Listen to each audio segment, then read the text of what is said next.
izinkan saya bertanya yang terkait dengan kitab Fat Qurban yang dibacakan tadi. Ini ada sedikit kebimbangan bahwa di sini dikatakan ad-dunya laha wa hiya mahbubatuha wal akhiratu laha. Dunia dan akhirat juga di sini disebutkan pengikut daripada nafsu.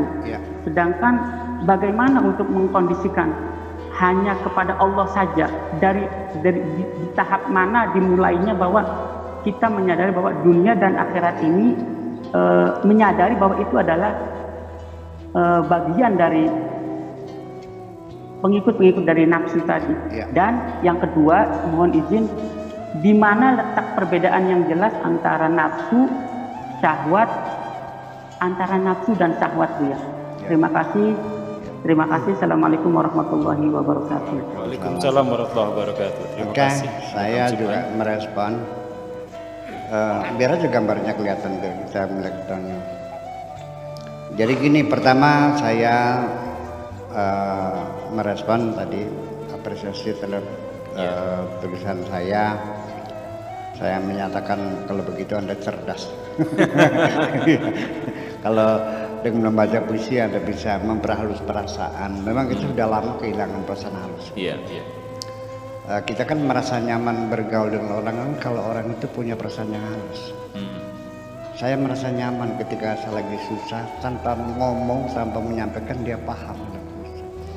Kita kan seringkali melihat orang kan percaya orang karena tertawa, tersenyum, dikiranya sedang senang. Tapi kalau orang yang mencintainya, dia paham kok. Sekalipun tertawa, hatinya sedang terluka, paham kok. Nah itulah hal yang semacam itu yang hilang dari pikiran kita. Anda cerdas gitu. Iya. Nah, adapun tentang nafsu, dunia akhirat ya memang pengikut nafsu. Karena nafsu sendiri itu kan diinstal oleh Tuhan itu. Artinya dia bisa berbuat baik, bisa berbuat jahat. Ya, teori ini kan diangkat oleh Sigmund Freud bahwa jiwa kita ini kan terdiri dari 3 komponen penting, yaitu id, ego, dan superego. Id itu keinginannya adalah pemenuhan kebutuhan, kesenangan, kegembiraan, kan gitu. Sedangkan ego itu kan memonitor, menseleksi, menilai baik buruknya, untung ruginya, kan itu sama. Jadi nafsu sendiri ya diinstal, bisa berbuat baik, bisa berbuat jahat.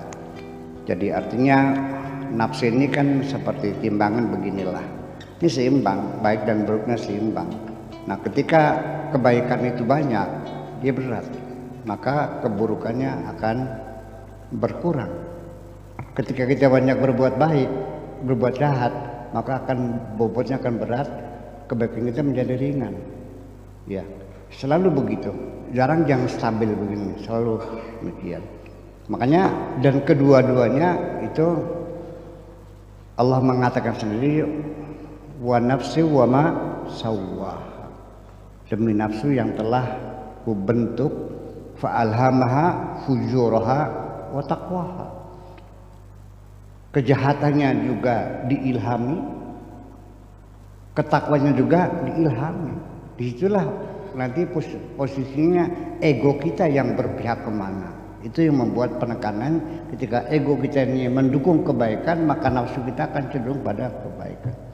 Ketika nafsu kita berbuat jahat, ego kita ini mensensor, ini nggak baik, kan gitu. Itu umumnya begitu. Nah, ketika ego tidak bisa menseleksi, tidak bisa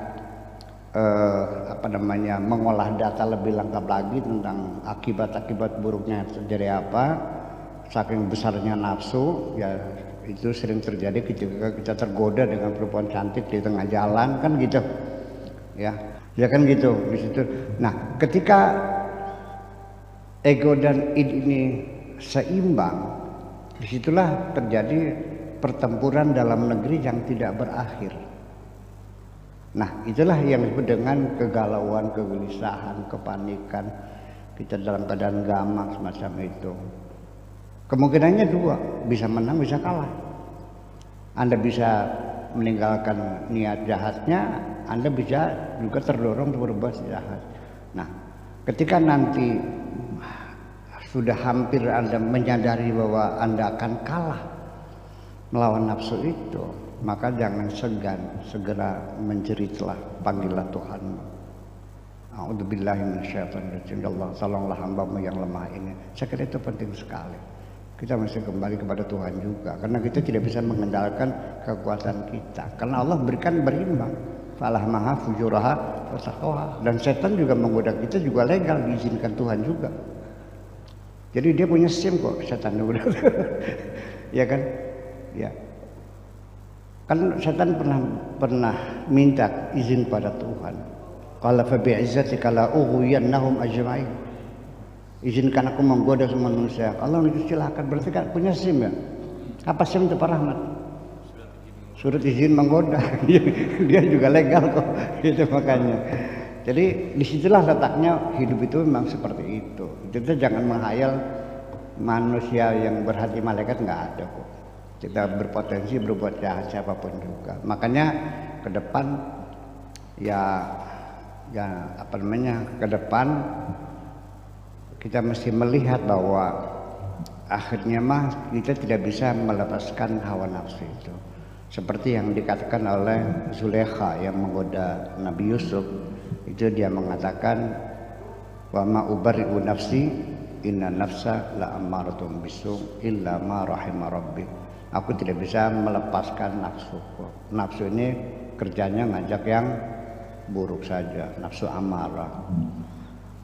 Di sini pengertiannya bukan berarti kita harus memusnahkan nafsu, tidak. Tetap nafsu tidak akan hilang. Kalau nafsu hilang ya nafsu itu matinya kapan ya? Ketika kamu mati nafsu kamu mati juga. Nafsu itu matinya bersama kamu matinya. Rahmat. Ya. Jadi bagaimana kita bisa melawan nafsunya, tidak bisa kita tangkap kok. Tidak bisa kita apa adanya dalam konsep dalam pikiran ini. Jadi akhirnya sulit kita melawan nafsu. Itu ada isyarat dari Tuhan, illa ma rahima rabbi, kecuali orang itu disayang oleh Allah. Jadi sesungguhnya kita mesti cerdas, bukan melawan nafsu, tapi kan kecuali orang yang disayang Allah. Lebih baik kita berusaha sedapat mungkin bagaimana caranya supaya Allah sayang sama kita. Kalau Allah sayang sama kita, nanti Allah yang mengecilkan volume nafsunya, kan enak dirinya. Itu aja kok. Oke, terima kasih. Ya Rasulullah, ya Nabi,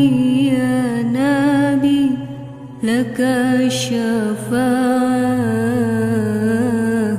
wa hadha matlabi ya Nabi, ya Rasulullah,